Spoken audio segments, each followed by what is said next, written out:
따라서 새 생활,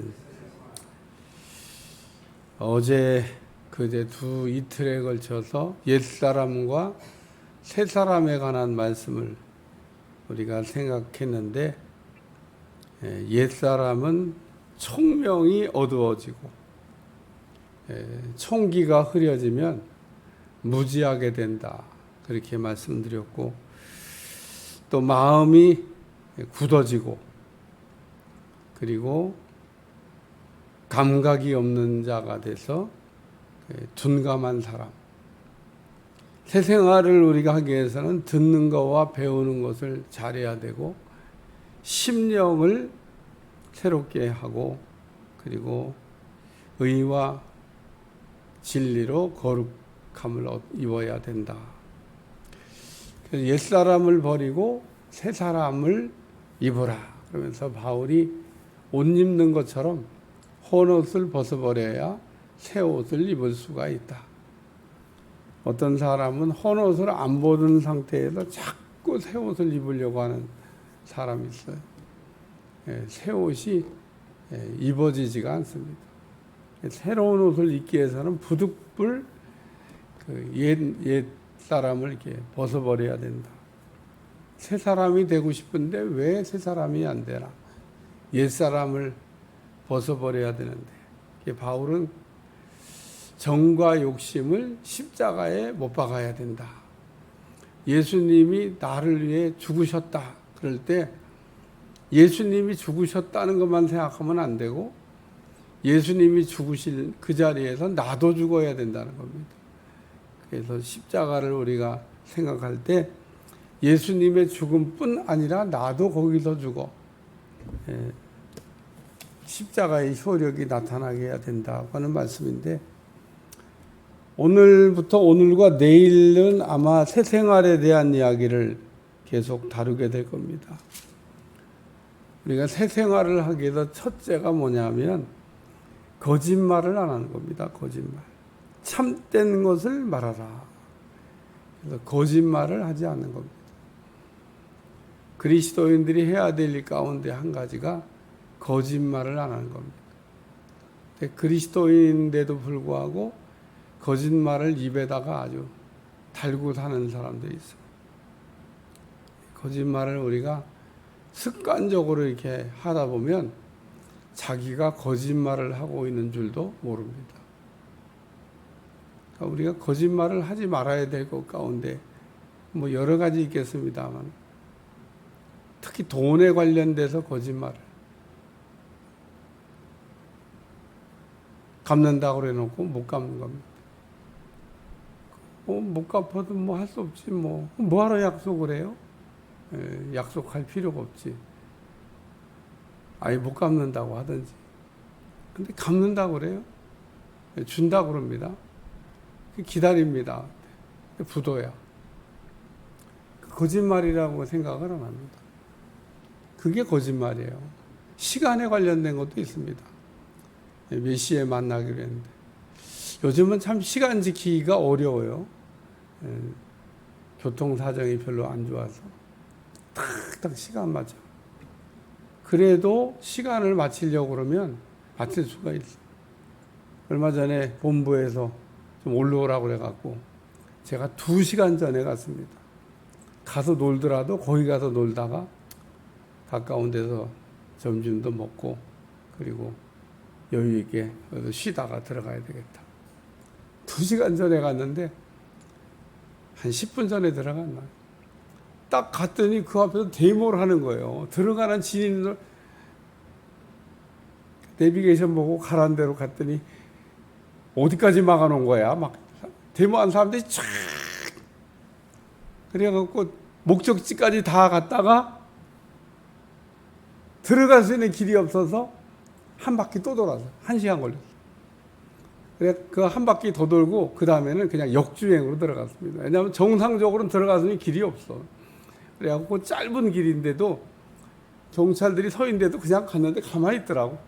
그 자기들도 뭐 어쩔 수가 없죠. 들어갈 수 있는 길이 없는데 나는 그 앞으로 딱 10m만 진입하면 되는데 차들 나오는 거야. 간신히 도착. 야, 일찍 갔는데도 참 시간을, 어쨌든 요즘은 시간 약속을 해도 지키기가 참 어렵습니다. 저는 인기 탤런트가 자기는 늘 방송국 앞에 가서 놀다가 시간 딱 되면 쫙 들어간다. 이게 프로입니다. 그러더라고. 그 얘기를 들으면서, 야, 그치, 시간을 지켜야죠. 방송 나가는데 그 시간 안 지켜가지고, 지금 게스트가 안 왔습니다. 그럴 수는 없잖아요.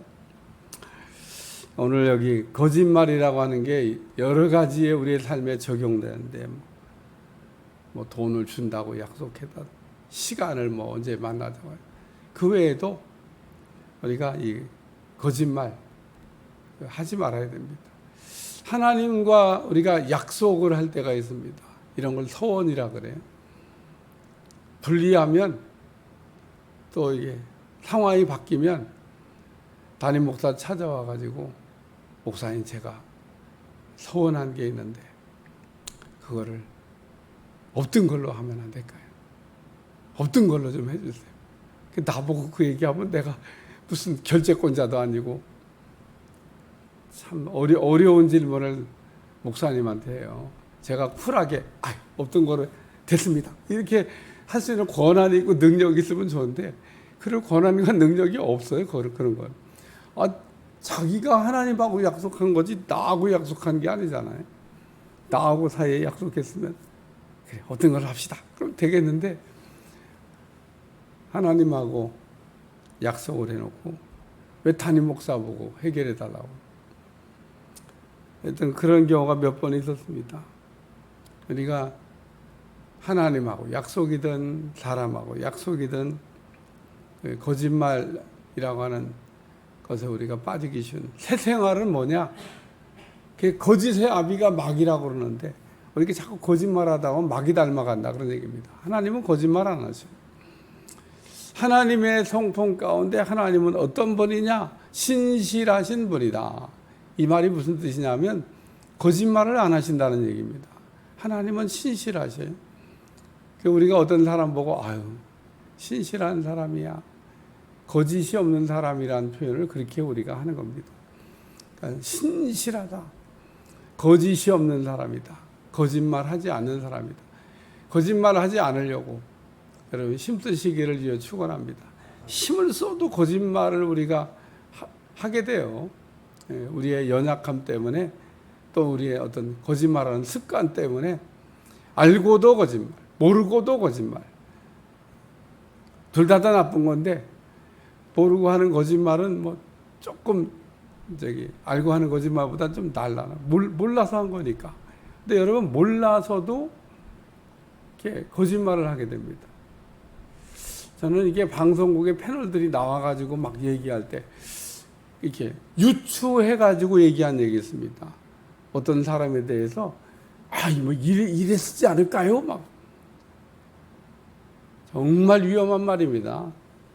본 것만 얘기해도 그게 진실이 될 수 없는데, 보지도 않은 거를 그냥 소설 써가지고 이런 거는 이럴 것 같습니다 라고. 그러니까 이게 우리가 그런 거를 모르고 거짓말하는 겁니다. 그러니까 우리가 모르는 거에 대해서 그냥 모른다고 얘기하는 게 가장 정직한 말인 겁니다. 내가 정확하게 본 것도 이게 어떤 때는 칸트가, 그래서 제가 예화를 많이 썼던 얘기, 칸트가 어느 날 산책을 하는데 앞에 뱀이 탁 그래요, 딴 길로 가자. 그 다음날 새벽에 나왔는데 그놈이 또 그냥 여전히 거기서 버티고 있더라는 거예요. 저놈은 왜 맨날 저기서 저렇게 있냐. 그러고 살금살금 앞으로 가봤더니 새끼줄이 이렇게 빠리를 들고 있어요. 그러니까 새끼줄을 뱀으로 봤던 거예요. 착각했던 거죠, 착각. 우리가 본다고 해서 전부 다 진짜 봤는데도 이게 지금 잘못 본 거 아니에요? 우리의 눈은 정확하지 않습니다. 예를 들면 젓가락을 물속에 이렇게 넣고 봐봐요. 젓가락이 구부러집니다. 그럼 구부러진 젓가락이냐? 아닙니다. 이게 꺼내면 멀쩡해. 물속에서 굴곡돼갖고 꺾어진 겁니다. 그러면 내가 젓가락 구부러진 거 봤어! 그리고 소리치면 그치, 젓가락 구부러진 거 맞지? 근데 진짜 구부러진 거냐? 아닌 겁니다. 물에 의해서 굴절돼서 구부러진 거지. 그게 진짜 구부러진 거 아니죠. 오늘 거짓말이라고 하는 거, 그래서 알고도 하고 모르고도 하고, 우리가 참 뭐 돈이 속였지 뭐 내가 뭐 속였나 뭐 이러면서 합리화하는데, 지키려고 최선을 다해. 저는 제 친구 가운데 하나가 돈을 빌렸는데 막 그거를 제 날짜에 갚으려고 막 애쓰는 모습을 본 일이 있습니다. 그래야 되지 않겠냐는 겁니다, 나한테. 그래, 오늘 거짓말, 이게 우리가 새 생활을 하는 사람의 첫 번째 모습이고, 두 번째는 마귀에게 틈을, 여기 분을 내지 말라고 하는, 그러니까 분을 내어도 죄는 짓지 말며 해가 지도록 분을 품지 말고 감정 조절을 잘하라, 그런 얘기입니다. 제가 이게 극단적으로 늘 이거 설명할 때 얘기하는데 사실입니다, 사실. 우리는 감성이 심각하게 고장났고 서양 사람들은 지성이 심각하게 고장났습니다.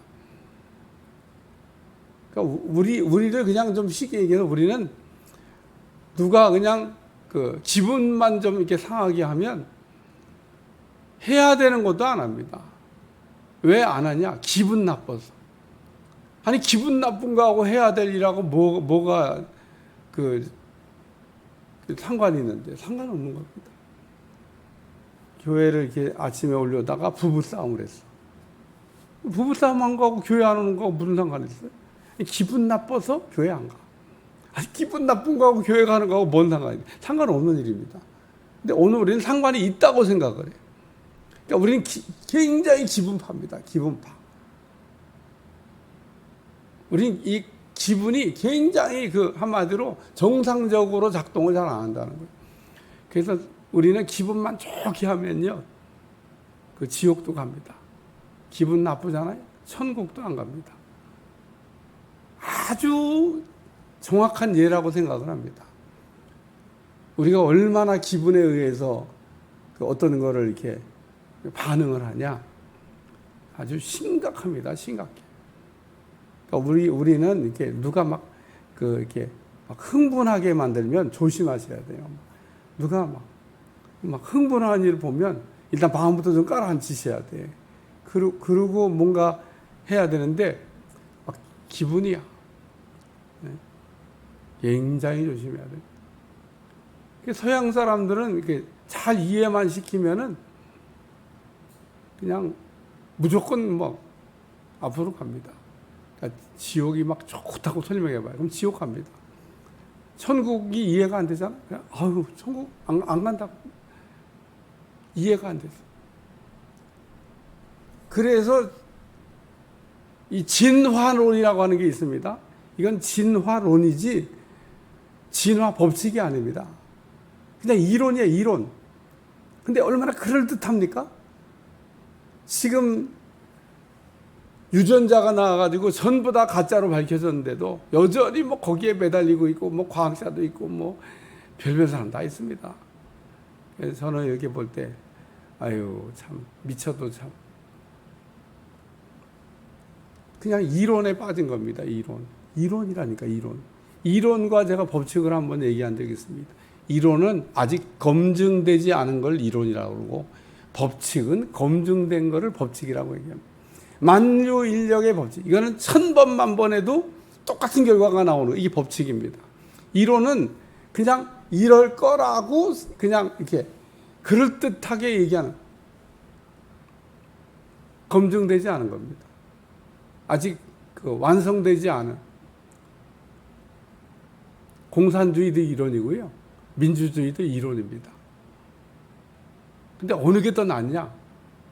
저는 그냥 민주주의가 낫다고 생각해요. 공산주의보다. 그럴듯해요, 공산주의가. 이론적으로는. 다 같이 잘 먹고 잘 살자는데, 이론이.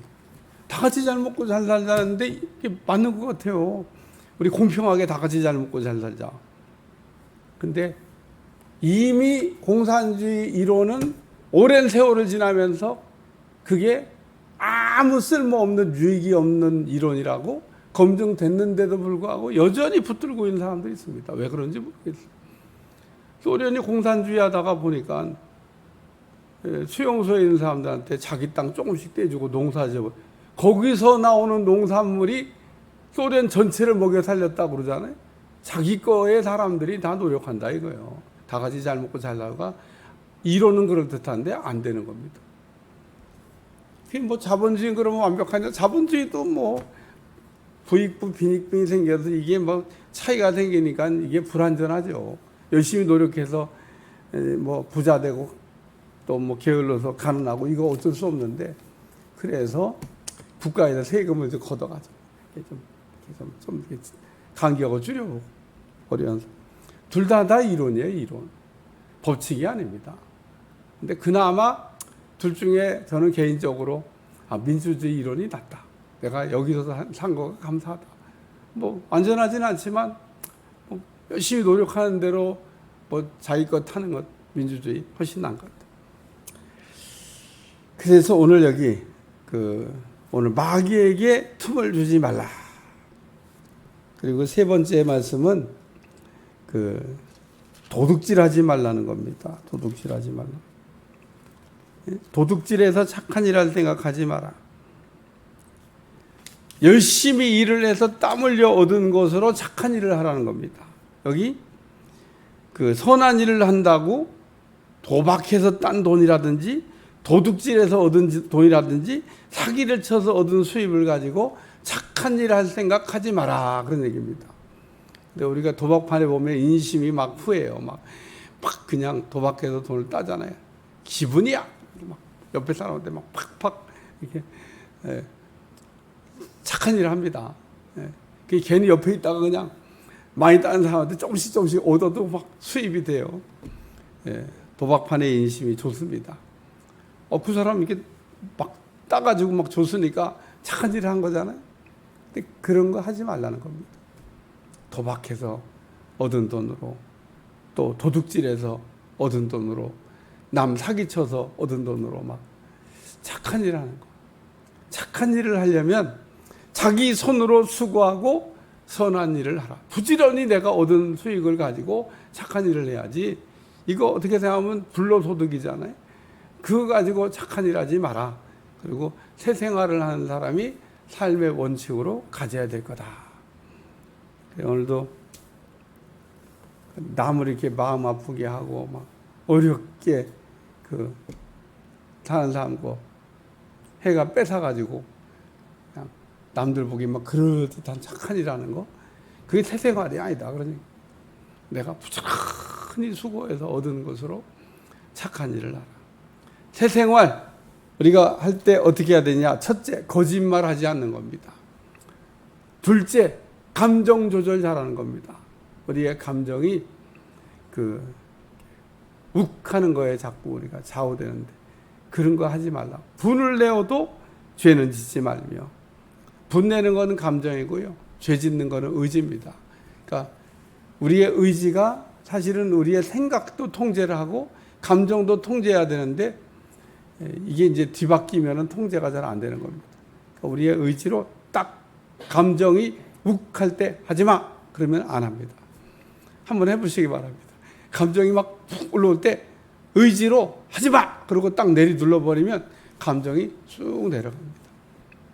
그러니까 우리가 뭔가 이렇게 막 욱할 때 한번 해보세요. 내려가. 그럼 딱 의지로 감정을 확 내리면 그걸 잘하는 사람이 새 생활하는 겁니다. 그러니까 우리의 감정이 막 요동칠 때는 어떤 일을 결정하지 말라 그런 얘기가 있습니다. 우리의 감정이 막 요동칠 때는 어떤 일을 결정하면 반드시 실패하게 됩니다. 그러니까 우리의 감정이 어느 때 그러면 정상적이냐? 편안하고 안정되어 있을 때 그때 그 감정은 써도 된다는 겁니다. 그러니까 우리의 감정에 속으면 안 돼요. 막 흥분했을 때 뭔가를 이렇게 하려고 하는 거는 안 된다는 거예요. 그러니까 흥분하지 않았을 때 흐르는 내 감정은 정상이라는 거예요. 그러니까 이게 안정된 마음에서 우리의 감정이 이렇게 감동이 온다든지 편안한 상태에서 감동이요, 감동. 그건 우리가 이제 성령의 감동이라고도 얘기하는 겁니다. 그러니까 우리가 말씀을 잘 듣고 있는데 마음이 뜨거워진다. 이게 감정이 지금 움직이는 거거든요. 그러니까 그런 감정을 따라서는 우리가 움직여야 된다는 겁니다. 아니, 성령께서 내 마음에 막 뜨거운 감동을 주는데도 반응을 안 해. 이렇게 하면 이제 우리의 감정이 자꾸 이제 제대로 반응을 못 하는 겁니다. 우리는 성령께서 감동을 주실 때는 감동을 따라서 우리가 해야 되는 거죠. 그러니까 불쌍한 사람을 보고 불쌍한 마음이 이렇게 생기는 거, 그게 정상적인 감동인 겁니다. 불쌍한 사람 보고도 불쌍한 마음이 안 생겨. 이게 지금 비정상인 겁니다. 그러니까 어렵고 불쌍한 사람 보면 우리의 마음이 아파야 되는데 내가 그게 안 아프고 있다. 그러면 그 안 아픈 마음을 기도하셔야 되는 겁니다. 오늘 세 가지를 얘기했는데 내일도 조금 더 나옵니다. 세 가지를 얘기했는데 잘 새기시고 우리가 예수님 안에서 새 사람이 됐는데 우리가 새 생활을 잘 하시기를 주님 축원합니다. 기도하겠습니다. 하나님, 오늘도 옛 생활을 버리고 옛 사람을 버리고 새 사람이 됐는데 이제는 새 생활에 젖어들게 도와주시고 습관적으로 알고도 모르고도 거짓말 많이 했는데 이제 거짓말하지 않게 도와주시고 감정에 속아가지고 날마다 참으로 이제 그릇된 감정을 사용했는데 감정 조절도 잘하게 도와주시고 날마다 착한 일 한다 그러면서 도둑질해서 착한 일 했는데 그런 일 정리하게 도와주시고 수고하고 땀 흘린 거로 착한 일 할 수 있도록 도와주옵소서. 예수님의 이름으로 간절히 기도하옵나이다. 아멘.